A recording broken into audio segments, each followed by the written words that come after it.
What is the reason? Oy, hello, hello, hello.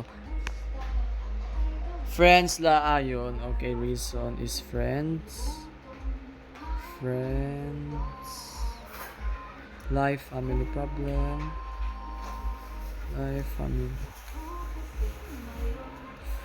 Family. Parang magkaparehas lang kayo ng ano ko, ng girlfriend ko comparing to others. And ano ba yan tong ballpen na to ang ganda. Ang ganda ng tinta. Ayun. Ayun, yan na nga. And wait lang nga, dito na nga lang tayo. Try ko nga dito. Kasi ayaw. Oh, kaya naman. And comparing to others. And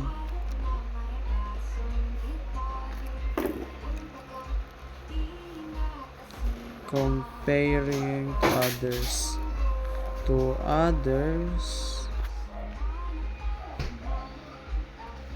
They be comparing me. Comparing. Like, I like na lang. Sige, ito na lang. Like, I'm not trying my best. I'm not trying. Nako pala mo, alam mo Seth, mahirap yan. Kaya tomorrow, I will give you advice. Try my best. Alam mo naman, all of the people is not perfectly. Wala naman perfect na tao eh. Sino ba ang perfect? Siyempre si God. Gatas for breakfast. Kaya Diba? Perfect si God. Pero tayo, hindi tayo perfect. Mula nung pinanganak tayo, may nagawa na tayong kasalanan.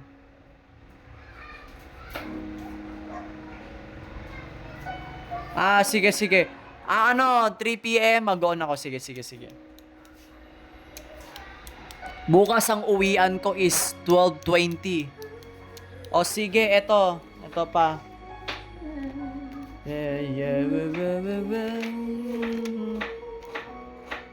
Okay, so eto, biggest question ulit. Okay.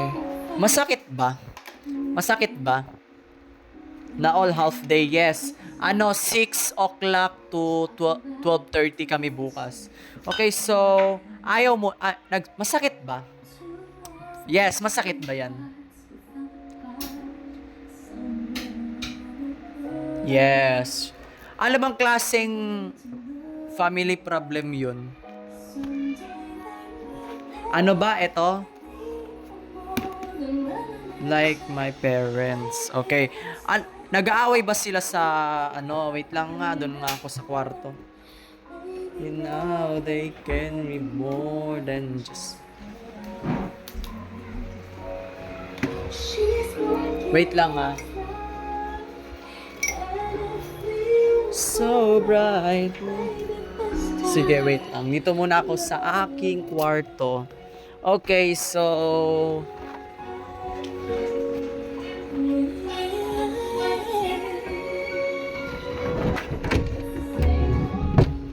Ayan, much better. Tahimik, walang ingay-ingay. Almost to the point na magpili na kung kanino ako sasama. Ay. Alam mo, Seth, always remember, kahit nag-aaway yung pamilya mo, piliin mo pa rin sila. Magpasalamat ka, may pamilya ka. Hindi yung katulad sa mga tao ngayon na abortion ba yon? Abortion. Tapos, yung kanilang baby, itinapon na lang sa basurahan. Magpasalamat ka, hindi nangyari sa'yo yan.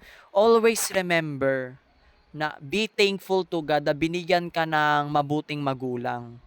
Even though ang daming problema, alam ko sa mga kabataan ngayon, sa new generation, alam ko yung mga pinag-aawayan ng mga magulang sa pera, sa pangkabuhayan, sa sahod, sa salary, sa trabaho, at mostly na yan. Alam mo kung ano pinaka-common? Wait lang, ano yung sinulat ko dito? Ang pinaka-common is, um, yes. And mostly, ang pinaka-common na family problems is lack of money is the highest problem in the Filipino family. Yan, ang pinaka first a common sa pinaka pangkaramihan, pinakamaraming pamilya nag-aaway sila dahil sa lack of money. Eh yung pamilya mo ba nag-aaway ba sila sa lack of money?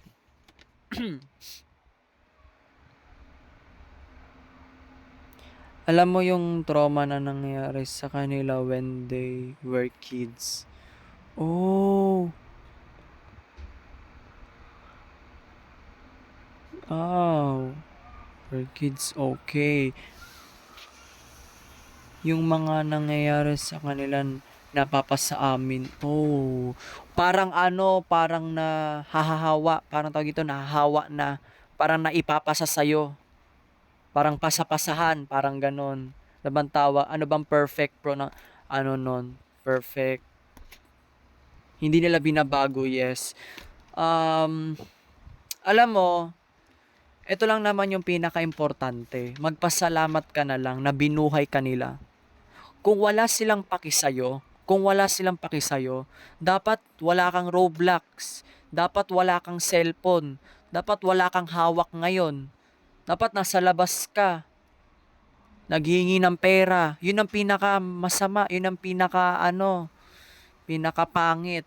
Kaya sabihin mo sa magulang mo, sabihin mo na lang sa puso mo na kahit nag-aaway yung pamilya mo, magpasalamat ka pa rin sa Diyos na binigyan ka pa rin ni Lord ng magandang buhay. Tignan mo, magandang buhay, pinapakain ka nila. Oh, dapat kung wala silang paki sa'yo, kung hindi ka nila mahal, patay ka na. Inabuse ka, ginawa kang yaya, ginawa kang katulong sa bahay. Yan yung ayun yung hindi pagmamahal sa anak. Yan, inaabuso, yan. Pero ano nangyayari sa iyo? Kaya kahit nag-aaway yung pamilya mo, inaalagaan ka pa rin. Ginagawa pa rin nila yung responsibility nila bilang magulang, bilang parents. Alam nila yan. Kaya nag-aaway yung mga magulang nyo, ay magulang natin, all of the Filipino, kasi nga, mahirap ang Pilipinas, mahirap tayong lahat, walang mayaman na Filipino. May mga Filipino na mayayaman, pero naman nagkakaroon ng AFAM. Ayan, American husband, American wife, American boyfriend, girlfriend, ganyan. Pero kung totoosin lang, ang Filipino po ay mahirap. Kaya kapag mahirap ang isang tao, nagkakaroon ng conflict. Anong klaseng conflict yon? Pagkakaroon ng away, lack of money, kulang sa pera. Pag kulang sa pera, may conflict pa. Kulang rin sa sahod. O kapag kulang sa sahod, kulang sa pera. Kapag kulang sa pera, kulang sa pangtustos. Kulang sa pagkain, sa bibilhin na pagkain. O syempre mag-aaway. Kaya nga ang mga Filipino, 'di ba, puro away, away, away dahil sa pera. 'Di ba totoo 'yon? Totoo, yes. Ano bang klaseng family problems 'yan? Sa ano ba 'yan? Sa communication, sa lack of money, sa misunderstanding ba 'yan?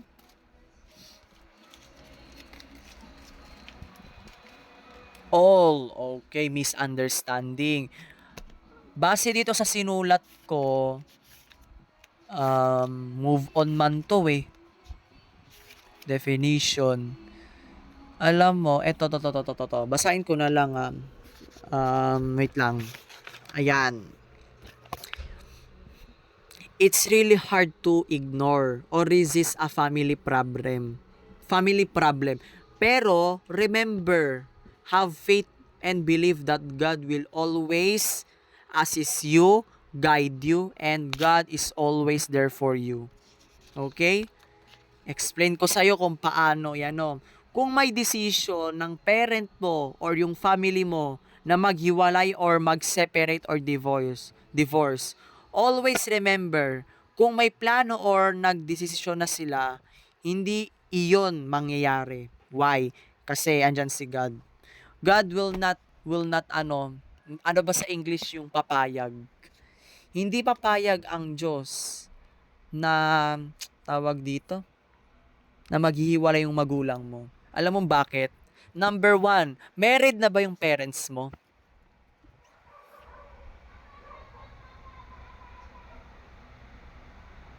Yes. O, yon. Yan. Kapag married ang isang tao, nangako sila sa Diyos na hindi sila magde-divorce, hindi sila maghiwalay. Yan. My point is what? Your point pala, ano yon? My point ka, Father, yes.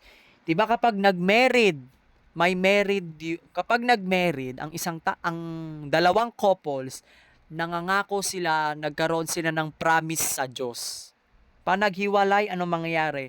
Meron na silang nagkasala na sila sa Diyos. Nagkaroon na sila ng um, tawag ito parang sins, parang gano'n. Wala naman, yes, of course.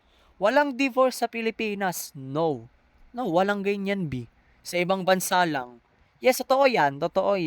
And totally naman, hindi naman mangyayari yon. Hindi mo naman alam kung totally 100% na maghihiwalay ba yung magulang mo. Hindi mo naman alam kung 100% na mag-separate family ka or divorce, 'di ba? Maliban na lang kung ayun nga lang. Yes, correct. Tama ka dyan. Pero, ito na lang lagi mong tatandaan ha. Solution para hindi ka ma-distract sa para hindi ka ma-distract sa goal mo. The solution is have faith in God, have faith, have patience, mostly have understanding and ignore the family problems and don't let affect to your life. Focus on yourself and be happy to yourself, and also always thankful to God that God gave you a strong faith and strong life. So it's easy to you to resist your problem and your family problems. And also naman, magkaroon ka ng courage. What is courage? Lakas loob. Huwag kang magpapaapi sa mga problema mo. Always thankful to God na binigyan ka ni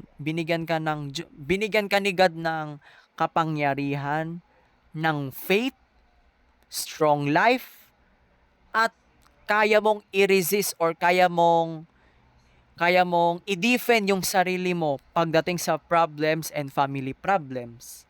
You know, it's really hard na i-ignore ang family problems. Kasi parang alam mo yon, parang parang tayo rin yung naapi, parang tayo yung nasasaktan. Parang tayo yung nasasaktan. Yan, parang tayo yung nasasaktan. Kahit even though mga magulang lang ang nagkakaroon ng ganyan, parang alam mo yung nadadamay na tayo. Damay-damay na yan. Kaya ang gawin mo na lang is be thankful. Ang advice ko sa is yung family problems na yan, normal lang yan. Kasama na rin yan sa buhay. Malalagpasan mo rin yan kung hindi ka susuko. Tomorrow, I will give you a full advice kung paano i-resist and kung paano mapigilan yung family problems na yan. Tomorrow. Okay, so doon tayo sa friends. About doon pala sa friends. Sabi mo 'di ba, meron kang problems about friends, right?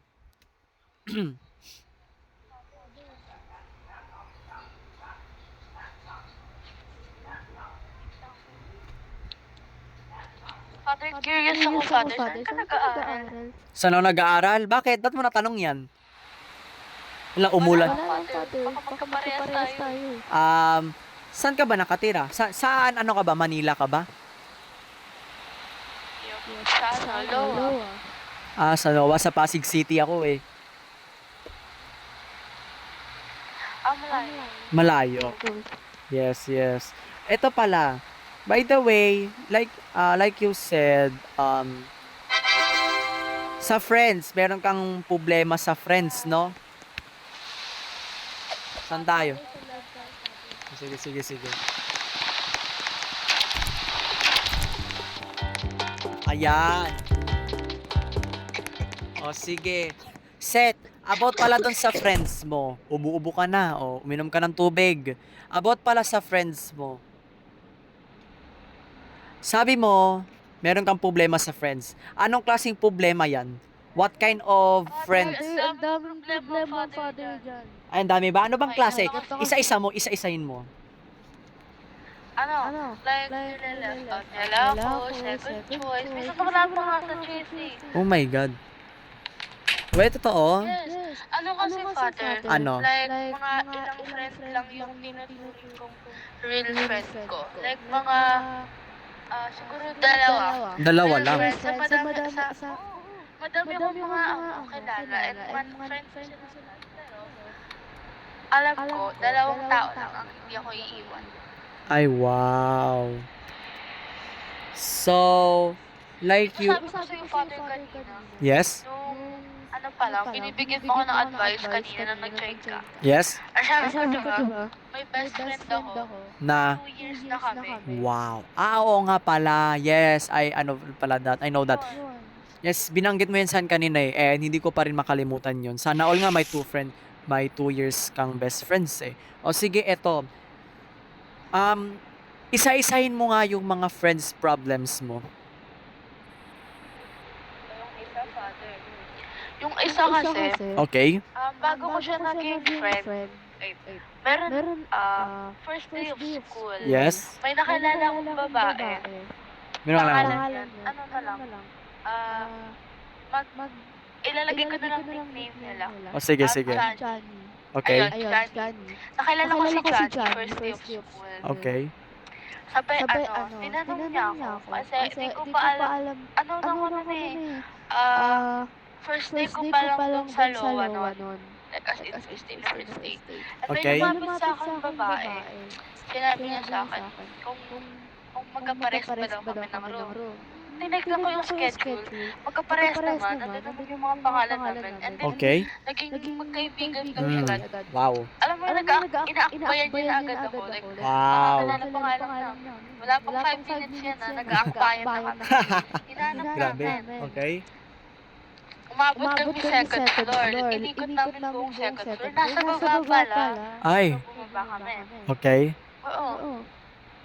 Nasa baba kami. Meron kami doon, nakasalubong si Sir Ken. Okay. Nagtanong kami, then sabi niya, nasa baba daw yung room namin. Papilunhan namin, ganyan.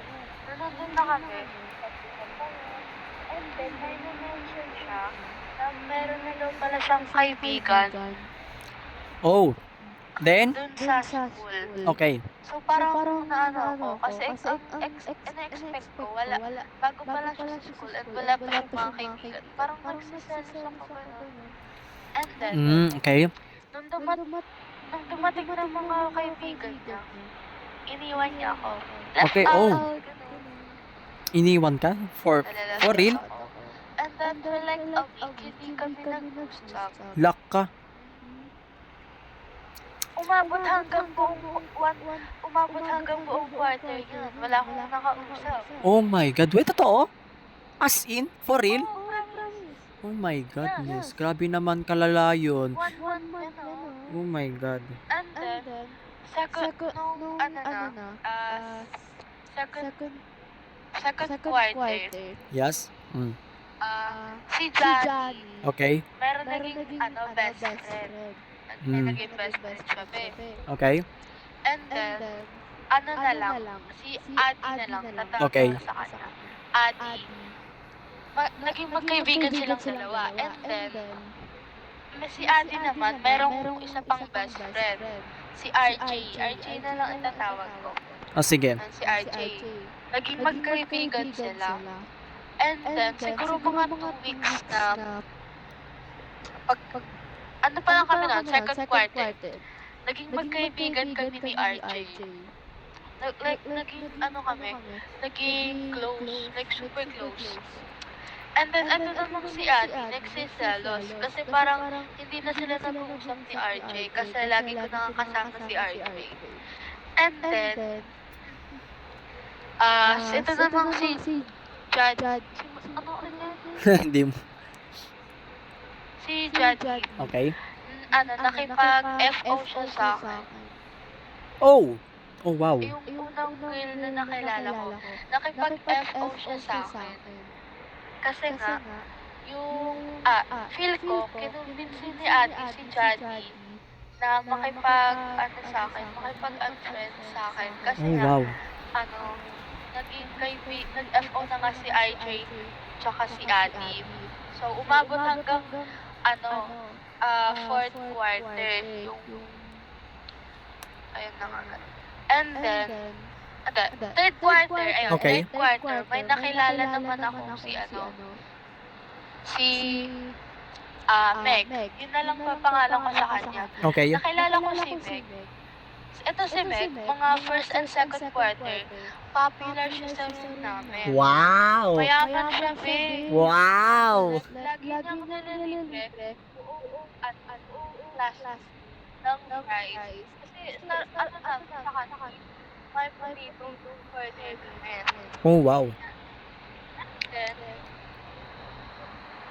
third quarter, third quarter, first periodical exam, napapansin ko parang mag-isa. Ay, Mag-isa na siya. mag-isa na lang. So, nagtataka ko, bakit ganun? Isa na lang. Yung dati, nakikipag-usap pa yan, lagi magmamatawa. Ngayon, parang siya, malungkot. So, And then, okay.